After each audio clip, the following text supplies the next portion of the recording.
So some people have a certain fear from going to the doctor or the dentist or getting a checkup. And if you are one of those people, I highly suggest that you do not watch this video.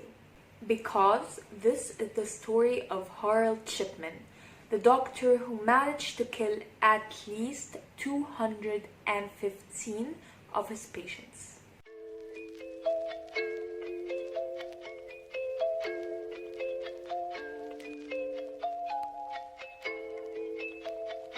Hello everyone, so today I will be talking about the case of the Doctor from Hell, which I had gotten from this book, Talking with Psychopaths and Savages. I genuinely recommend it, it's really good. And today I will be just talking about one case out of many inside this book. So if you did like this video and want me to make more and tackle the other cases, please tell me.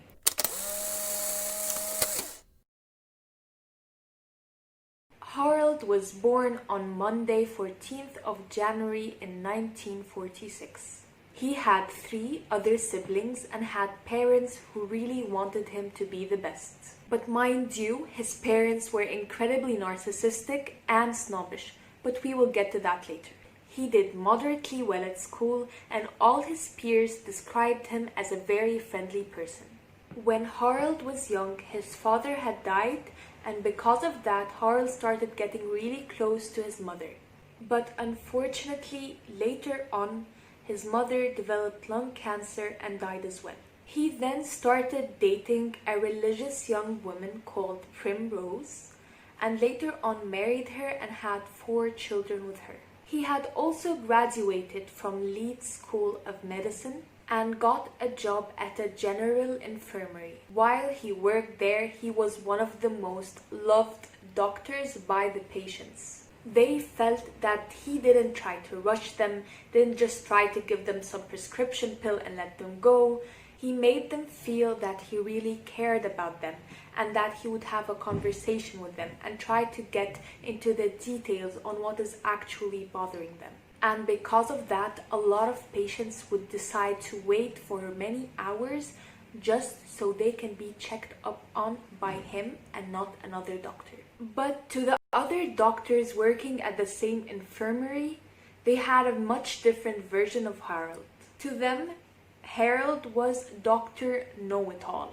He was bossy, arrogant, entitled. He was bullying them and he did not accept any advice from any of the doctors, and he would constantly talk over them. And despite him pretending to be the almighty doctor that knew everything, he had a secret. He was addicted to the cocaine-based painkiller Dimroid, which is also known as opiates. And he was able to obtain this drug by prescribing it first to his patients and then shortening the dosage bit by bit and taking the remainder to himself. And he was able to hide this addiction because he would usually inject himself in places that people would not notice, between his fingers and his inner thighs. But his secret did not last too long, because in 1975 he was caught by a surgeon for forging this medication for his own personal use. And as a result, he was fined and fired from the workplace. You would think this is where the story ended, because no way would they let him back after what he did. But this cunning man entered himself into a rehab clinic and then started convincing all of his peers that he was now clean, he was a better person, and that they should give him a chance. And in the 1980s, he was actually a very popular doctor that was adored by hundreds and hundreds of patients. But just like many other narcissists, this was not enough for him. He wanted more. And this is why he constantly promoted himself towards the media as a respectable member of this community. And he was interviewed and he had documentaries made upon him, and he would talk about how important it was to treat the mentally ill with respect. But he also failed to mention that he had killed one of his patients right before the interview. To the patients, he was such an amazing man. He looked very genuine and he appeared calm. He looked like a sophisticated man. He treated them with respect. But for over 200 patients, he was the last thing that they had seen after he had given them a lethal injection that will slowly take their breath away. So if you're still watching, a lot of you will start to wonder, how come nobody noticed that he had killed over 200 people? And to answer that, the way that he did this was that he forged the cause of death and everybody else just took his word for it. They didn't even recheck on the corpses to see the real cause of death. But when the death certificates kept piling up and other doctors had to co-sign it as well, it had started to become really suspicious, the amount of death that just came from this one doctor.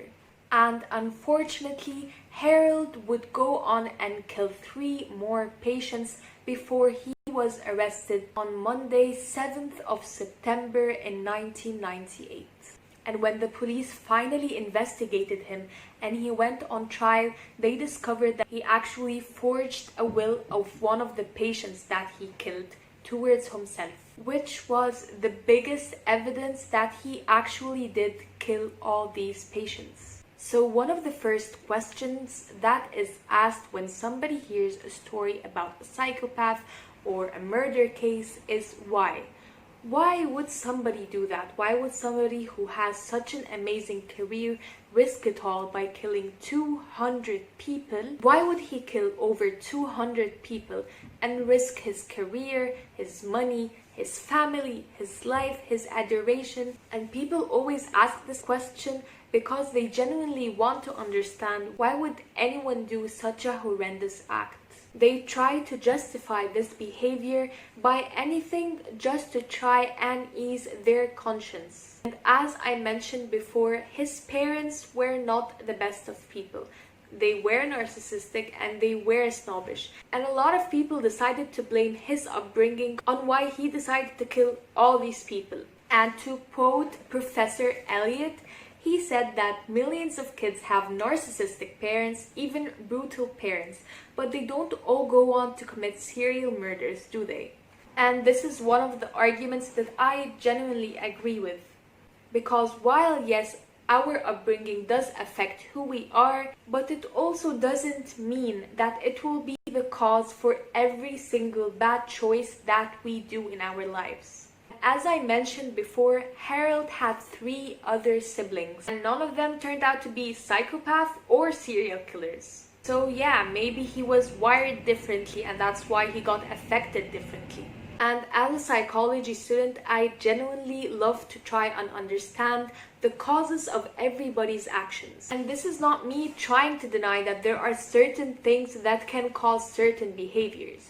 Because that's not true. Environment generally impacts a person significantly. But what I do not agree with is to try and justify some very, very evil actions and then justify it by past trauma. But I would genuinely love to hear your opinions and thoughts about this situation. So to give the story an ending, the doctor was obviously found guilty on all accords and was sentenced for 15 lifetimes to prison and was given the recommendation to never be let out of prison. But later on in 2004, he actually managed to cheat the system by tying the bed sheets to his neck and committing suicide.